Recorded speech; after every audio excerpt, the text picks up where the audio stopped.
and welcome to the Oriire podcast, the podcast that tells African stories. Today we're going to be talking about Jinns in northern Nigeria.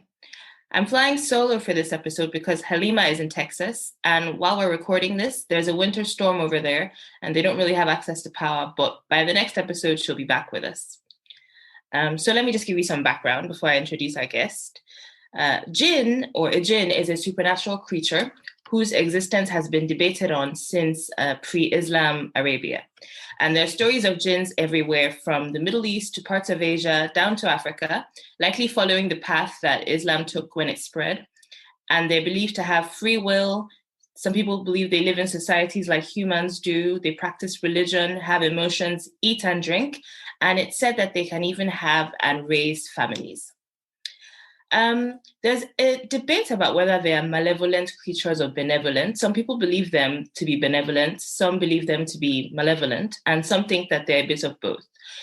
In pop culture, I think the most popular depiction of genies is as benevolent, and the myth has even been distorted to see them as genies, like Aladdin, yes, and that's kind of an anglicized version of jinns, and they're believed to grant wishes. They also make notable appearances in The American Gods book by Neil Gaiman and the TV show based on it.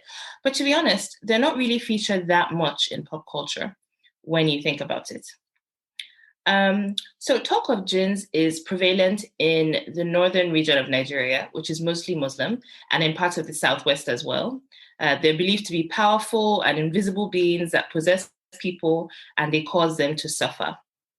So last month, I was on Clubhouse. I was in a room where we talked about Madame Koi Koi and other boarding school tales, which was a very interesting talk. And we'll definitely do a future episode on that.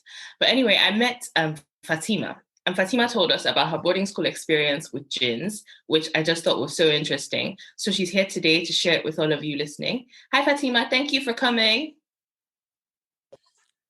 Thank you. Well, it seems you've actually, you've made your own findings about it, you've read about it. Well, certain aspects of it, the fact that we've had experience, we've seen, we've had friends and families who had gone through such stuff, where the fact that you go where they could procreate like humans, they have the ability to define what is good and what is not good, just like the human personality, and they have the power to hurt others, especially when you do something to them that is vengeance. In as much as that, I've had few experiences, and it all comes down to religion. And according to you, the English version, they portray this image of them as that's the genie. The image of the genie is he grants wish. Okay. There is this story about King Solomon. You remember? Yes. Okay. Islamically, King Solomon is actually Suleiman, Prophet Suleiman. So him, the same way the jinns were used, he was able to use them for special tasks, intellectual, physical tasks, because the jinns I wouldn't refer them as jinns, I refer them as jinn. I hope you're not offended. No, of course not. Okay, so you see, he used them, he used the jinns. It was like they served him. He was able to use them in a good aspect. It's just like every other person. There are those ones that you go to for help, and there is this one that you go to destroy stuff. Just like there are bad people and there are good people. That is how they work. And again, most people tend to use them in the spiritual aspect as weapons. So, and they tend to reside in deserted places like a trash, you know what they call I bola? heard like uncompleted buildings. Not just uncompleted, but like, Bola, where wastes are dumped, like all wastes where they okay. yeah. Okay, so they are fans of those kind of places: trees, water, deserted places, rocks. So we've actually been taught how to prevent ourselves from being possessed by Jinn. Please tell us more. How can we prevent Uh, ourselves? well, according to the faith, everything it works with your faith. We were advised not to leave our hair open. Yeah, okay. I don't know if you read the part where they can actually marry humans spiritually. I read that they may attack people that they're attracted to. So if they're attracted to someone, then they may like try and get that person. The person would actually have, if they don't get to marry that person, like spiritually, you see them, they will have a dream about them having a wedding, sleeping with. So it's like spirit husbands that they, it appears in a lot of things. Yeah. Exactly. So many women, or like even the men, they also get affected and everything. So we're told that we shouldn't leave our hair open. We shouldn't wear too strong perfumes. You should just like be prayerful, and then all those things will help you keep away from them. But then again, sometimes it's not enough. It's not the victim's fault. You see, like the most careful person can actually get affected, and then you think it's the victim's fault, but no, it's actually not the victim's fault. Some, it's like vengeance for them. When they talk through their victims, you hear them complain that their victim stepped on their children or the victim killed their children. But how do we know this when we can't see them? You get? So just the way we have our own world, that is how they exist in their own world. But we cannot see them, but they can see us.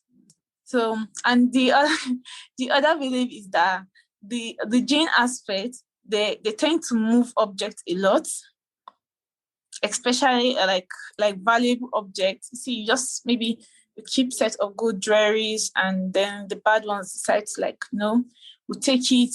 You are certain, maybe you will live alone, you are certain that there is no way this could actually get missing and everything. So all those little things. So we've actually been taught of ways to also cure and get rid of them. There are actually 3 ways, but the most important one is the Rukia version, where the scholars get to help with prayers and zikir. Zikir is like, should I say, supplications. Okay. Yeah, supplications where the victims get help, and then they get to separate the jinns and the human. But it is our reality here. We have seen it happen. So regarding having seen it happen, because I remember when we talked about it on Clubhouse, you mentioned that in boarding school there was this girl who normally got possessed. Can you tell us a little bit about that? There are so many people that actually got possessed that I had an encounter with. There is this girl, she used to be my school sister because we had same surname. At a point, I think we were in SS2 or so, she got possessed. And this possession was actually an entire family of jinn that possessed her. So more than one jinn can possess a person. It can be like plural inside one person. True. So sometimes like when she's possessed, it could be the father, and that one is always calm because he's old. He's always calm. She doesn't tend to misbehave. But there is this son of his that tends to like ruin things, spoil, make her fight and this stuff, So it still comes down to the victim. They tend to suffer it. Some people believe flogging the victim chase out the demon, the jinn in them, but that is not true. You're only inflicting pains on the victims. So the prayer aspect, which I mentioned earlier, is the best. The whole possession thing was that literally over 50% of the girls in my school had that issue. That's a huge statistic. Yes, over 50%. I can't even, like in my class, we're just like, we're not up to 10 that didn't have Jinn.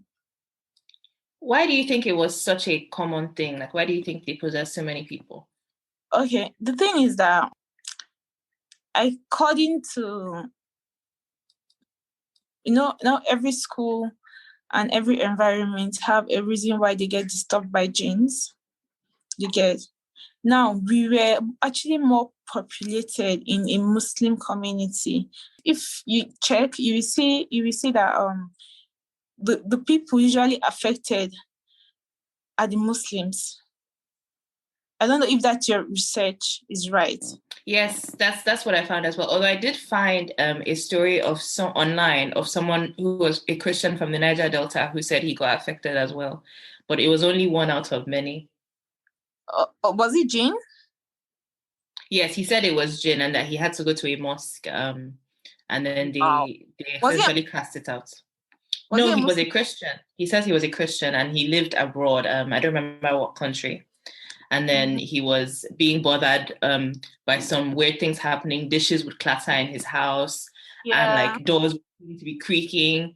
And then one time he was listening to music and he heard a voice in his ear saying like, "No more loud music." And he was getting scared. And then his toilet was smelling a lot all the time. And like he hadn't used it. He was using air freshener and cleaning it and nothing was happening. So eventually he tried all kinds of things, including traditional remedies, and nothing worked until he was advised by his friend, who I think he was a Muslim and an Asian, his friend. And they advised him to go to and the first one he went to, he didn't really get help. But then he, I think he said he read a hadith or something. And then eventually it seemed like it was cast out because he was never bothered by it again. Yeah. So it's the reality here. Like my secondary school, they believed a mountain. It's also their habitat. They like to reside in such places. That my school used to be a mountain before it was destroyed, and they created a school on land. So we had no idea. We just know that we're attending a school, but later on we got to find out. So they said most of the jinns that resided there were rendered homeless. They were rendered homeless. So in return, they started to possess the female students. As revenge for rendering them homeless, essentially. Okay. And then there are some people that didn't even get it from school. They actually got it from their homes. They brought it to school. It's already in them before they got to the school. And then there are also stories whereby the men also get affected, like they get possessed and then they also seek help. But still on that, the jinns they were created with smokeless fire. Unlike humans that were created with clay, they have a mind. Think of their on their own. They have their own mind. It's not as if maybe they're just existing. No, they just have a different world apart from us. But the thing is that they exist. So what would you say are the signs? Like if, you're starting to see someone and you think they may be possessed, what would make it obvious that, okay, there's definitely a jinn bothering that person? Okay, first, I noticed from the attitude to the strength of the person.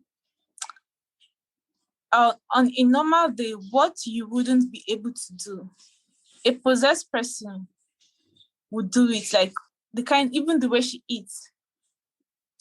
Someone could just empty her entire can of milk in a small bucket. Entire, the small custard bucket. Are you familiar with that bucket? That small bucket, but it's quite big. Nobody eats with that. It's a rubber.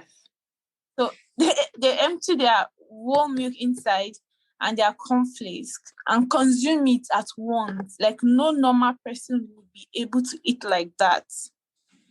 And then strength. When they are possessed, even someone very small, 2 or 3 strong men would hardly be able to pick her up or, touch her. They become stronger. Then the voice tends to change. The accent also. Some even the female actually sound like men sometimes.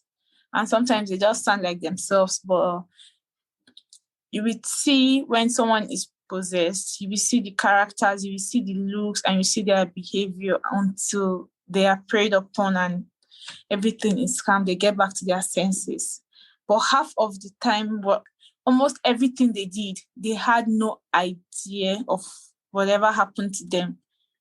Like whatever they did, whatever they said to people, and sometimes they even go around apologizing to the people they offended while they were possessed because they had no idea what was going on in their head. So if a person is possessed by a jinn once, is it possible for them to be possessed again? Or is it just a one-time thing? No. If you are lucky, the person might actually, like, after that first rukia, that's the prayer, the person will get rid of it and it will never happen to them again. But there is this thing that some scholars tend to say that once one is able to penetrate, it makes the body lighter for others to try.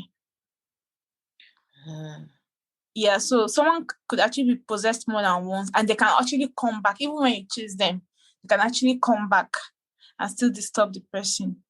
And then some people believe they could be used as like good luck chips, where the genes they have helps them solve their problems and makes it easier for them. They feel so, while some it tend to ruin their lives, and just a two-way thing.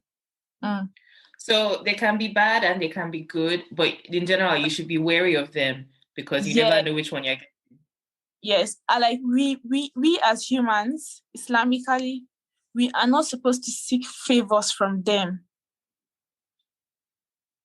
You guess, yeah. But people have used they've used this the way humans are. Whatever they feel they can have power over or control, they'll just start using it to make magic. That is where this magical thing comes from and everything. So if you look at it, they have a choice to either be good or be bad. And the best part of it is the way we believe we are going to be questioned on Judgment Day. That is the same way they are going to answer for their deeds. And then we actually believe that on that day, the table will turn where they won't be able to see humans, but we will be able to see them. And like they could actually take shapes of whatever animal they want, of humans they want. They can take shapes and all those things. But on that day, reverse will be the case where we'll be able to see them and they'll not be able to see us.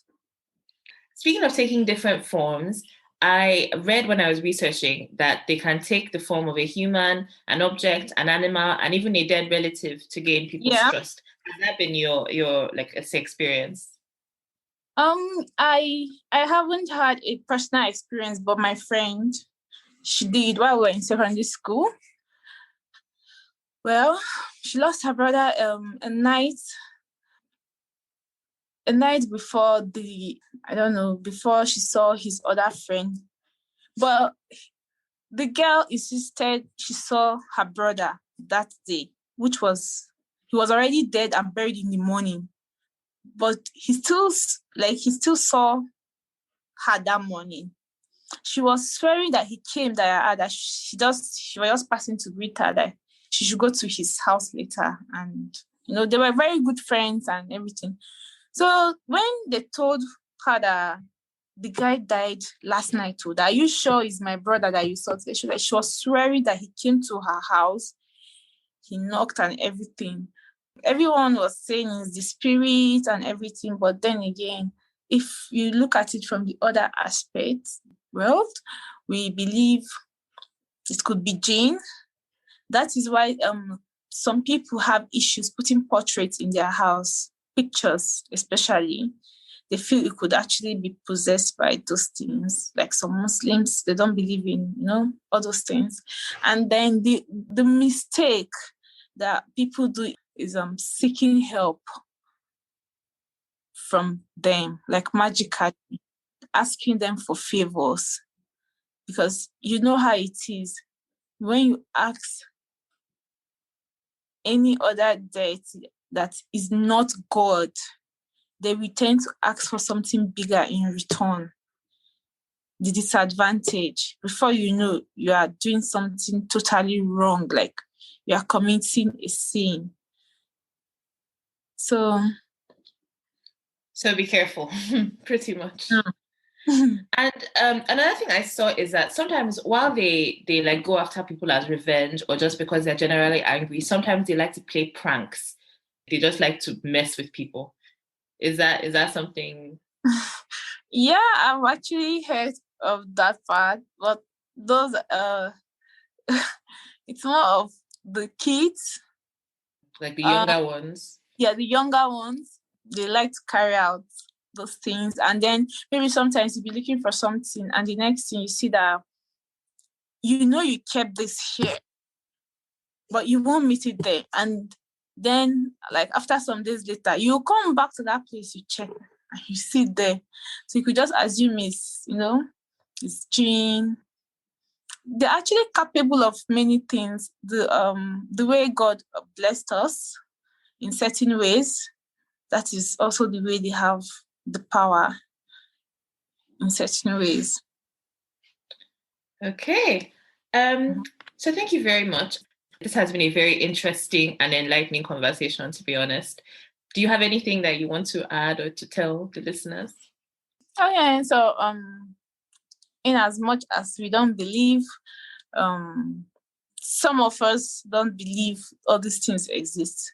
But no, it's our reality. People should learn how to be aware and take care of themselves, protect themselves with prayers, and it's something that exists in our society, and there is something I understand. You cannot get rid of it because you did not create it. Okay, so the only power you have is over your own self. So I would like people to take precautions, be careful, avoid certain places at the wrong time. There are times that you're not supposed to like open your hair and stay under a place, just the way we feel about evil spirits and those things you get. So that's... Thank you so much for coming, Fatima. Thank you for having this conversation with us. We really appreciate it. I wish Halima was here as well, but another episode. Thank you so much for inviting me. I am not very good at talker. You did great. I'm not very good at talker, so I'm kind of camera shy, but I'm comfortable. So thank you for hosting me. Thank you. Bye. Okay, I hope you all found that interesting. I know I found it very interesting. And just remember to pay attention to Fatima's advice and be careful. Next episode, we'll be talking about Queen Moremi, who is a legendary Yoruba historical figure. The episode will be out on March 12th. Don't forget to subscribe so you don't miss it. Our episodes are released on Apple Music, Spotify, and YouTube. We'll also be writing a more in-depth piece about this episode and having a discussion on Oriire.com. So if you have any questions, comments, or thoughts, you can come over there to share them. That's ORIIRE.com. We're also on social media, Oriire_Africa on Instagram and Twitter. If you have something you think we should talk about or you would like to be a guest on the podcast, please contact us. We would love to have you. Thank you for listening. Bye.